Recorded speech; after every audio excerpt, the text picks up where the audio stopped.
Mia's day had already stretched her nerves thin by the time she reached the airport. Her son, Oliver, clung to her leg with the sleepy heaviness of a child who had been dragged from place to place far too long. She hoisted him onto her hip, balancing his small backpack over her shoulder while pulling their carry-on with her free hand. Traveling alone as a single mother meant constantly learning how to be three people at once: the planner, the protector, and the person who pretended she wasn't exhausted. She handed the agent their tickets with a polite smile and moved toward the boarding gate. The loudspeaker crackled, announcing yet another delay, and a ripple of frustration moved through the crowd. Mia didn't complain. She didn't have the energy to. She found 2 seats together and sank down, letting Oliver curl against her side. As she smoothed his hair back, she reminded herself that everything she was doing, every stressful moment, every sacrifice, was for him. When boarding finally began, she exhaled in relief. The line shuffled forward slowly, impatient passengers pushing their luggage ahead like shields. Mia kept Oliver close, whispering encouragements every few steps until they reached the narrow plane aisle. Passengers behind her sighed loudly as she lifted their bag into the overhead compartment. She swallowed the instinctive apology, reminding herself she had every right to be there like anyone else. Her seat was 14B. Oliver climbed into 14C near the window, small legs swinging. Mia buckled him in and kissed his forehead, then settled into her own seat. A few seconds later, the man across the aisle sat down, a heavy-set passenger with flushed cheeks and the distinct scent of whiskey clinging to his clothes. He mumbled something under his breath as he adjusted himself. Mia paid no attention at first. She was too busy making sure Oliver had his coloring book and the stuffed dinosaur he took everywhere. Then the rude passenger spoke louder, his voice dripping with irritation. "Great, a kid." He leaned back and rolled his eyes. As if this flight wasn't going to be miserable enough. Mia stiffened. She felt the heat crawl up her neck, but she kept her eyes forward. She knew better than to engage. Many people underestimated her silence, but that silence was the armor she had learned to wear. Oliver looked up at her anxiously, sensing the tension. She gave him a small smile meant to reassure him. A few seconds later, the seat beside her creaked as the last person in their row arrived. Mia turned slightly, expecting a cheerful traveler or a chatty business person. Instead, a man dressed in all black eased into the seat. His presence seemed to shift the air around them. He didn't say a word, didn't look at her, but she felt his awareness like a weight. His hair was dark and slightly messy, his jaw sharp, his expression unreadable. Tattoos wrapped around his forearm in intricate patterns, disappearing beneath his sleeve. She wasn't afraid, but she became unusually self-conscious. Something about him was different, controlled, quiet, and very, very observant. The plane filled quickly, and the safety instructions began. As the flight attendant spoke, Oliver whispered that he was cold. Mia pressed the call button and asked for an extra blanket. The attendant smiled kindly and handed her one, but the man across the aisle scoffed loudly. "Of course, can't handle a simple flight, need the whole world to babysit you, huh?" His tone oozed contempt. Mia's stomach tightened. She pulled the blanket around Oliver, hoping the rude passenger would lose interest, but he didn't. He leaned his head toward them, pretending to speak under his breath but loud enough for half the row to hear. "Some women shouldn't travel alone if they can't control their kid. Pathetic." Several passengers glanced uncomfortably in their direction. Mia felt the sting of humiliation burn through her. She kept her voice calm as she murmured to Oliver, telling him everything was fine. But inside, she felt something crack. She wasn't someone who made scenes. She simply endured, because she had to. She had endured far worse than this man could imagine. What she didn't notice, what almost no one noticed, was the man beside her turning his head ever so slightly. His eyes, sharp and dark, landed on the rude passenger across the aisle. He didn't glare. He didn't frown. He just observed coldly, quietly, as if memorizing every detail of him. Mia attempted to distract Oliver by pointing out the clouds forming outside the window as the plane began to taxi. The engines roared, vibrating the seats. Oliver loved takeoff, and his excitement always made her smile. But even then, the rude passenger made another snide comment, saying something about her messy life choices and how kids like that always grow up the same. Her heart dropped. She felt the insult hit deeper than the others. She took a slow breath, trying to keep her composure. She didn't want Oliver to hear or understand the cruelty behind the words. She didn't want him to think any of it was his fault. Then something unexpected happened. The silent man next to her exhaled, slow, deliberate, and shifted in his seat. It wasn't a big movement, but somehow it felt like the most significant moment in the cabin. His presence grew heavier, more focused. Mia sensed it without even looking directly at him. Oliver tugged at her sleeve, whispering, "Mom, why's that man being mean?" Mia forced a gentle smile. "Some people just forget how to be kind, sweetheart, but it's okay. We don't have to listen to him." The silent man's jaw tightened almost imperceptibly. As the plane lifted off the runway, ascending into the clouds, the rude passenger chuckled mockingly and muttered, "Single mothers always think the world should pity them." This time, Mia's heartbeat thudded painfully. She bit her lip, staring hollowly at her hands. For a moment she wished she could disappear into the sky outside. She wished she didn't have to hold herself together in front of everyone. She wished life would give her just one moment where she wasn't fighting to stay composed. But before she could retreat into herself again, the man beside her finally moved. He didn't turn fully, just angled his head slightly. His voice when he spoke was soft but held an edge so cold it felt like steel. That single sentence would change the entire flight, and though Mia didn't know it yet, she wasn't sitting next to a stranger. She was sitting beside a man the world feared, a man who would not tolerate anyone breaking her spirit. Even she had no idea how far he was willing to go to make sure of that. The turbulence had not yet started, but the atmosphere inside the cabin was already unstable. Something in the air shifted the moment the silent man beside Mia spoke. His tone wasn't loud, yet it slid through the space like a quiet threat. The rude passenger froze, eyes widening as if he had heard something far more dangerous than just a warning. The silent man leaned back again, gaze forward, as if he had merely stated a fact rather than issued a promise. Mia sat tense and confused. She wasn't used to anyone defending her, not like that. Not with such still, dangerous certainty. Her heart fluttered uneasily, unsure whether to be relieved or frightened. The rude passenger tried to act unbothered, but his hands shook slightly as he adjusted his seatbelt. He looked around at the other passengers, expecting someone to support him, to give him that subtle encouragement rude people often relied on. But no one met his eyes. In fact, several looked away, pretending not to have witnessed anything. It was as if everyone could feel the quiet power radiating from the man in Fortina. Mia's fingers trembled as she opened a juice box for Oliver. She didn't want to look at the man next to her, but she felt his presence like gravity, steady and unshakable. Oliver seemed oblivious to the adult tension, focusing instead on his crayons. He leaned over to whisper, "Mom, that man scared the bad guy." His voice held a mix of awe and innocence. Mia touched his cheek. "He's not a bad guy, sweetheart. He's just upset." Even as she said it, she didn't believe it. The man had crossed the line from rude to hostile a long time ago. She wondered how many people he insulted daily, how many women he talked down to, how many mothers he made feel small. For a few minutes, things quieted. The plane smoothed into a steady climb, the hum of the engines drowning out lingering tension. Mia allowed herself to breathe again. The silence felt fragile, like glass that could crack any second. And then it did.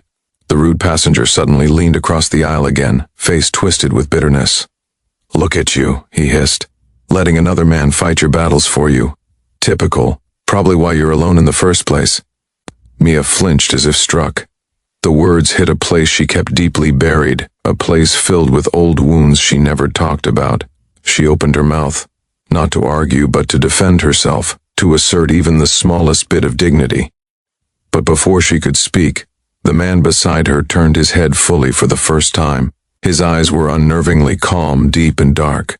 They didn't hold anger. They held certainty, the kind that made the air thicken. He spoke slowly.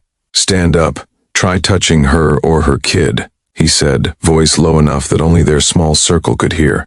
"I promise you'll never set foot on another plane again." The rude passenger blinked, thrown off by the sheer confidence in the threat. "Who do you think you are?" he spat. But the tremor in his voice betrayed him. The quiet man didn't answer immediately. Instead, he leaned forward, resting his elbows slightly on his knees, his gaze locked onto the other man like a predator studying prey. "Someone you don't want to test." His tone wasn't raised, it wasn't dramatic, it was simply the truth. spoken by someone who held absolute control over violence. The rude passenger swallowed, throat bobbing. His bravado slipped, revealing fear beneath it. But humiliation is a powerful fuel for the foolish. The man shot up from his seat, too fast, too recklessly. The sudden movement made the flight attendant gasp. The narrow space rattled as his leg hit the aisle. He reached out, grabbing the edge of Mia's seat as if to anchor himself for another attack of words, maybe worse. Oliver flinched, shrinking toward his mother. Mia instinctively shielded her child, but before she could fully react, the silent man beside her rose as well. His movements were fluid, controlled, precise. He didn't waste a single heartbeat. His hand clamped around the rude passenger's wrist with an iron grip, halting him instantly. The sound of skin being crushed under strength filled the small space, audible even beneath the drone of the engines. The rude man's face contorted in pain, and his knees buckled as if the strength had been drained from them. Passengers nearby gasped. One woman covered her mouth, eyes wide. A man 2 rows back sank lower in his seat, understanding instinctively that something far more dangerous than a simple argument had erupted. The silent man leaned in close, his voice barely above a whisper, but the effect was devastating. The rude passenger's eyes widened with terror, his breathing ragged. The whispered words were quiet, but they carried the weight of consequences he fully believed in. Whatever the stranger said, it broke the last of the rude man's defiance. His face drained to a sickly pale color. He yanked his wrist back, practically stumbling as he backed away. I need another seat, he stammered to the attendant, voice shaking. Anywhere else, please. The attendant, startled but relieved the confrontation ended, guided him away. He nearly tripped over someone's bag in his haste to escape the row. Several passengers exchanged uneasy glances. Some even looked toward the silent man as if trying to place who he was. The man returned to his seat, expression calm, as though he had simply stretched his legs. He dusted his sleeve lightly, adjusting it as if nothing extraordinary had occurred. Mia stared at him in a mixture of awe and confusion. Her heart pounded, adrenaline making her hands tremble. "Thank you," she whispered, her voice barely steady. "I didn't want trouble. I really didn't." He turned slightly toward her, the hardness in his eyes softening by a fraction. "You didn't cause any trouble," he said. "He did. People like him think no one will stop them. Someone has to." Mia swallowed, unsure how to respond. She had never met anyone who defended her without wanting something in return. She had never met anyone who spoke with such quiet authority. Oliver peeked around her arm, studying the stranger with wide, fascinated eyes. "Mom," he whispered loudly enough for the man to hear. "He looks like a superhero." A faint smile tugged at the corner of the man's lips. It was brief, fleeting, almost reluctant. "Hardly," he murmured. "Superheroes wear capes." "You don't need one," Oliver replied confidently. Mia let out a shaky breath, part amusement, part disbelief. She looked at the man, really looked at him this time. Up close, he didn't seem unkind, just controlled, focused, as if he carried pieces of a world she couldn't begin to understand. She wanted to thank him again, to say something meaningful, but the words felt inadequate. He seemed to sense her struggle. "He won't bother you again," he said quietly. "Just relax. Take care of your son. I'll take care of the rest." The rest. She doubted it. As they inched toward the exit, Mia turned to the silent man once more. "I didn't know what to do back there," she said softly, her voice barely audible above the shuffling and chatter. "You stepped in before things got worse. I'm grateful. Really." He glanced down at her, eyes steady and calm. "You protected your son. That's what mattered." His tone held no judgment, no pity, just recognition, as if he understood the invisible battles she fought daily. Some men use their size and their voices because they have nothing else. They see someone they think is vulnerable and take advantage of the moment. His gaze flicked briefly toward Oliver. "You didn't let him get to your child. That's strength." She wasn't used to receiving compliments that didn't contain some hidden expectation. The sincerity in his voice felt disarming. She looked away, unsure how to respond, tucking a loose strand of hair behind her ear as they stepped off the plane onto the jet bridge. Warm air from the terminal rushed toward them as they walked down the ramp. Oliver skipped ahead a little before remembering he needed to stay close and hurried back to her side. Mia grasped his hand tightly, smiling at him, then glanced at the silent man again. The terminal buzzed with the usual chaos of arrivals, families reuniting, business travelers rushing past, the steady hum of rolling suitcases crossing polished floors. Mia stepped aside to make room for faster passengers, adjusting Oliver's backpack over her shoulder. Just as she was about to say goodbye to the stranger, two men in immaculate dark suits approached them. They walked with purpose, their expressions serious and respectful. One of them nodded to the silent man and spoke in a tone that carried authority but also deference. "The car is ready, boss." Mia felt her breath catch. Boss. The word echoed in her mind. The man who had sat quietly beside her on the flight. The man who had stepped between her and danger with terrifying ease. The man who had whispered, something that made another grown man tremble, was being addressed as boss. Her pulse quickened. She turned to him slowly. "Boss," she repeated, barely above a whisper. Are you some kind of—" The word caught in her throat, but she didn't need to finish it. Her eyes widened with realization. He sighed softly, almost regretfully, as if he wished she hadn't heard. "I didn't want you to find out this way," he said. "Not here, not now." He slipped his hands into his pockets, a gesture that made him look more human and less like the man the world probably feared.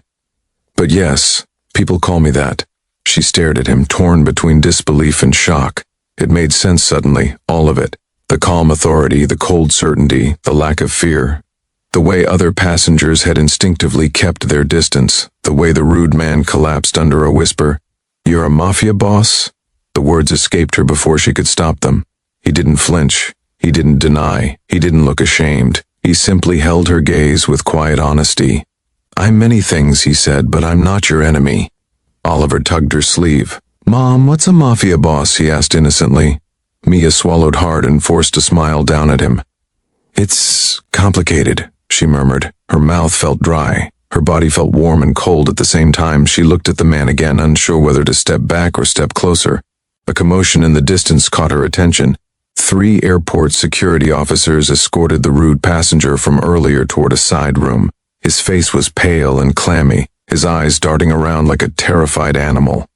He spotted the silent man from afar and immediately shrank back, as if trying to vanish into thin air. Mia watched the scene unfold, realizing that the consequences of his actions had stretched far beyond the confrontation on the plane. She turned back to the Mafia boss. "What did you say to him?" she asked quietly. The corner of his mouth lifted in the faintest shadow of a smile. "Enough." He paused. "Enough to make sure he never bothers another woman again." She didn't know how she felt about that answer. She didn't condone violence. But she also couldn't deny the relief that washed through her, knowing the rude man would never torment her or anyone else like that again. A different kind of safety settled over her, one she didn't expect. He stepped a little closer, lowering his voice so only she could hear. "If anyone ever bothers you again, anywhere, anytime, you tell them you are not alone on this earth."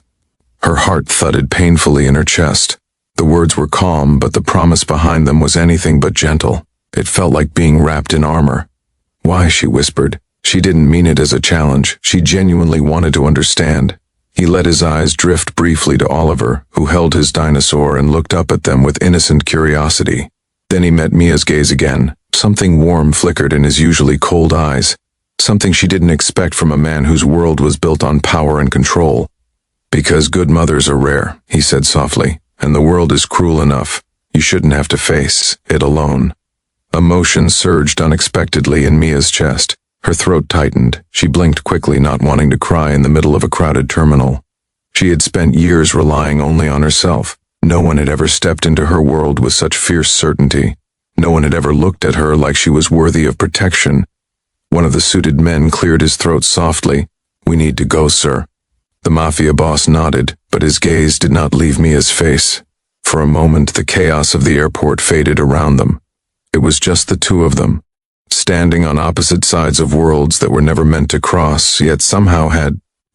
He gave her one last nod, a silent promise rather than a farewell, then turned and walked away with his men. His figure melted into the crowd, tall and striking and unmistakably powerful. Mia watched him disappear, her heart beating a rhythm she didn't understand. She held Oliver's hand tightly, grounding herself. She had boarded the plane as a single mother, overwhelmed and weary, believing she had to fight every battle alone. But she walked off it protected by the most dangerous man she had ever met, and she couldn't shake the feeling that this moment, this strange encounter, was not an ending but the beginning of something she could not yet name. In the last few seconds before he vanished completely from sight, the Mafia boss turned his head just slightly, just enough for her to know he was looking back at her.